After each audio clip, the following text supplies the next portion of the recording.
deserve to love. I deserve to be free and equal in my country.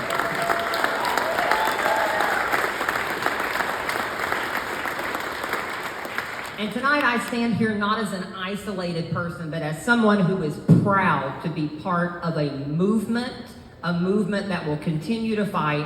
When things are good, we fight for better. When things are bad, we fight anyway. Because we're not backing down. We are born of hardy Stonewall stock of people who fought, who picked up bricks, who knew what it was to fight when the odds were against us. See, and I've totally went off my notes. We have politicians out there right now who are using our identities, our relationships, who we are, and trying to erase us from history. They're passing laws that aim to silence us, to shackle us, to make us feel like we don't belong, and they would love nothing more than for us to shrink back, to be silent, and to accept their hatred as inevitable. But I'll tell you this, I will never shrink. I will never make myself feel small just so they can feel superior. I will never be silent because I took an oath to the Constitution. I will never accept that we the people does not mean all the people.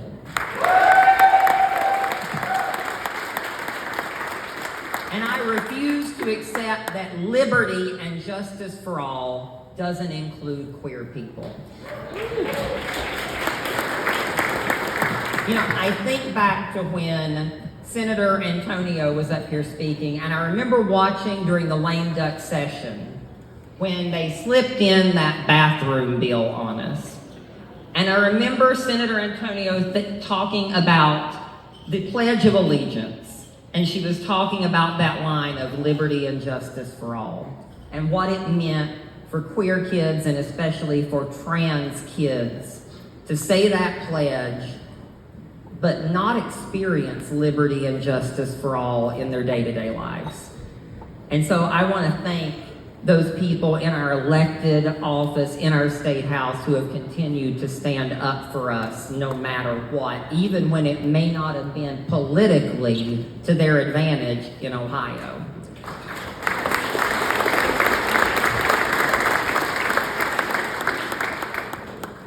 So I'm going to try to wind this down, but I just want to say, earlier this week, something that really struck me, that's really kind of refreshed my perspective, was the loss at the beginning of the week of Miss Major.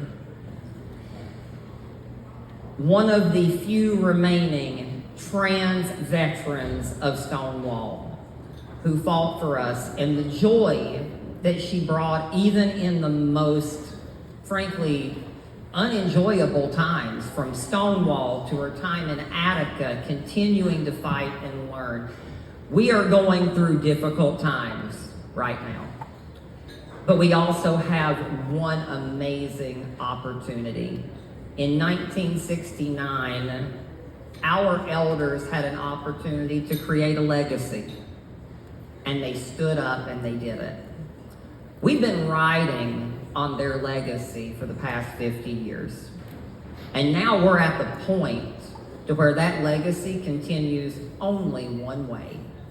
And that's if we are willing, all of us, to get off of our asses and fight for it.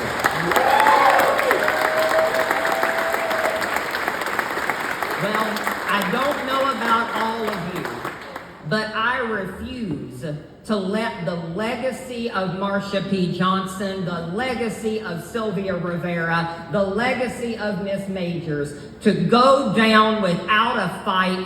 What they fought for will continue, and the moral arc of the universe bends towards justice, and we're going to hang on to that arc until it breaks towards justice for our queer community and for trans people everywhere. Thank you so much for this opportunity tonight. And please remember, no matter how dark, keep on fighting. I'm going to end with one quote if I can. Shirley Chisholm said that if they don't give you a seat at the table, bring a folding chair. So bring every folding chair, get involved, run for office.